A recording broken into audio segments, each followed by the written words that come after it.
నల్గొండ జిల్లా కేంద్రం జిఎల్ గార్డెన్లో స్వర్గీయ కామ్రేడ్ సురవరం సుధాకర్ రెడ్డి గారి సంతాప సభలో పాల్గొంటున్న కౌన్సిల్ చైర్మన్ గుత్తా సుఖేందర్ రెడ్డి గారు, సిపిఐ ఫ్లోర్ లీడర్ సాంబశివరావు గారు, అలాగే ఎమ్మెల్సీ సత్యం గారికి, మరొక ఎమ్మెల్సీ మా శంకర్ నాయక్ గారు, జిల్లా అధ్యక్షులకు, అలాగే కామ్రేడ్ల సోదరులకు, కార్యక్రమంలో పాల్గొంటున్న మా నాయకులందరికీ కూడా, కమ్యూనిస్ట్ సోదరులకు అందరు కూడా ఈరోజు ఒక చాలా బాధాకరం.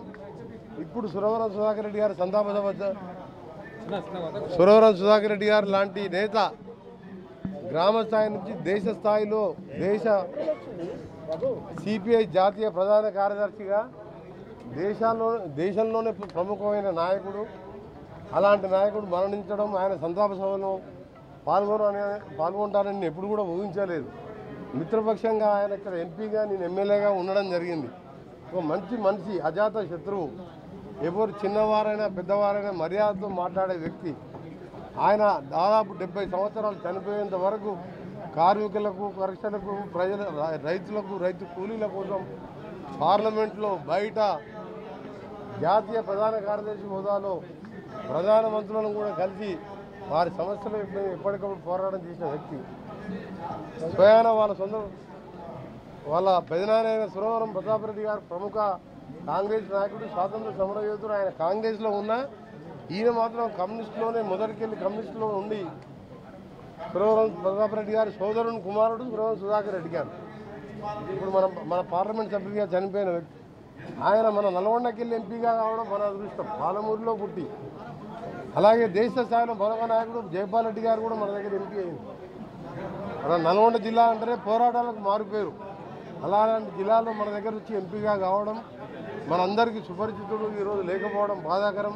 వారి ఆత్మకు శాంతి కలగాలని భగవంతుడు ప్రార్థిస్తూ, ఆయన భౌతిక కాయాన్ని కూడా గాంధీ హాస్పిటల్కు అప్పగించడం.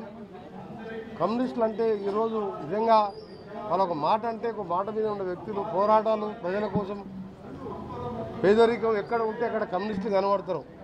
అదే ఇవాళ కాంగ్రెస్ ప్రజాప్రభుత్వం మేము చేస్తున్నది. 12 ఏళ్ళుగా పేదవానికి రేషన్ కార్డు లేవు. అసలు రేషన్ కార్డు అనేదే మర్చిపోయిండ్రు. పేదవాడానికి ఇల్లు కట్టేదే విషయమే మర్చిపోయిండ్రు.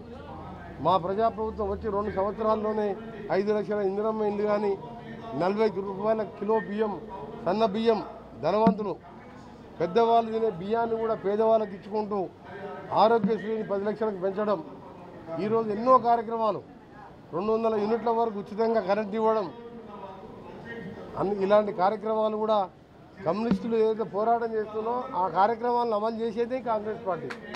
అలాంటి పార్టీ ఈరోజు కాంగ్రెస్ పార్టీ తరఫున, నా తరఫున, మా ముఖ్యమంత్రి గారి తరఫున మరొకసారి సుధాకర్ రెడ్డి గారికి ఆత్మకు శాంతి కలగాలని, ఫ్యూచర్లో వెంటనే మా ముఖ్యమంత్రి గారు కూడా చెప్పాను, నేను కూడా చెప్తున్నాను, ఏదైనా ఒక మంచి విశ్వవిద్యాలయమా అది ఏదైనా కానీ సిపిఐ నాయకులు కోరిన చోటన ఆయన పేరు మీద విగ్రహాన్ని ఏర్పాటు చేయడం కానీ, దాంతోపాటు ఆయన పేరు మీద ఏదైనా దానికి ఒక పెద్ద విశ్వవిద్యాలయం, దానికి దేనికైనా ఆయన పేరు మీద చిరస్థాయిగా ఆయన పేరున్న విధంగా పేరు కూడా పెట్టడం జరుగుతుంది. ముఖ్యమంత్రి గారితో చర్చించని చెప్పి ఈ సందర్భంగా తెలియజేసుకుంటూ, కామ్రేడ్ సురవరం సుధాకర్ రెడ్డి గారికి జోహార్లు.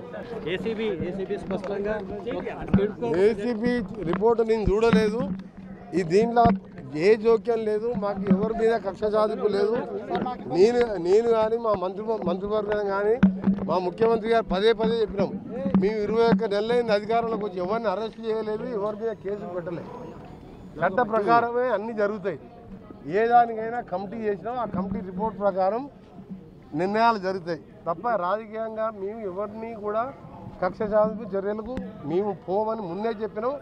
అదే మాట మీద పక్క రాష్ట్రాల్లో చూస్తున్న మీరు రోజు 4 అరెస్ట్ అవుతున్నారు. మాజీ మంత్రులు, ఎంపీలు, ప్రజెంట్ ఎమ్మెల్యేలు. ఇక్కడ ఒక అరెస్ట్ అయిందా కానీ 20 నెలల్లో అన్ని ఎంక్వైరీ కమిటీలు వేసినాం. ఒక్కొక్క కమిటీ రిపోర్ట్ వస్తుంది. ఆ రిపోర్ట్లో దోషులు తేలిన వారికి తప్పకుండా 45 కోట్ల రూపాయలు ఎలక్ట్రల్ బాండ్ రూపంలో వచ్చినట్టు నువ్వు చూసినట్టే నేను టీవీలో చూసినా. ఆ రిపోర్ట్ అయితే నేను చదవలేదు. అలా వచ్చిందంటే చట్టం తనపైన తను జరించుకుంటుంది. దీంట్లో ఎవరి జోక్యం లేదు, ముఖ్యమంత్రి జోక్యం లేదు, కోమటిరెడ్డి వెంకటరెడ్డి జోక్యం లేదు. చట్టం తన పని తాను చేసుకుంటూ పోతుంది. అలా విదేశాలకు క్యాబినెట్ అనుమతి లేకుండా ఇచ్చి మళ్ళా ఎలక్ట్రల్ బాండ్ల వాళ్ళ పార్టీకి వచ్చినట్టు బ్యాంక్ రిపోర్ట్ ఉన్న తర్వాత నువ్వు నేను చెప్పిన ఆగుతుందా? ఆగేదా అది? అందుకనే దీనిలో మా జోక్యం లేదు. చట్ట ప్రకారమే చర్యలు చేపడతాం.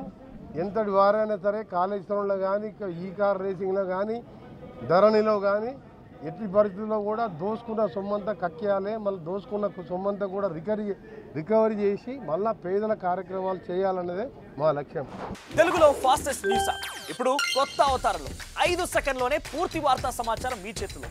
సోషల్ మీడియా ట్రెండ్స్ మీ కళ్ళ ముందుకే live TV and voice search ఆప్షన్స్తో ఇప్పుడే డౌన్లోడ్ చేయండి. యాప్ లింక్ డిస్క్రిప్షన్లో ఉంది.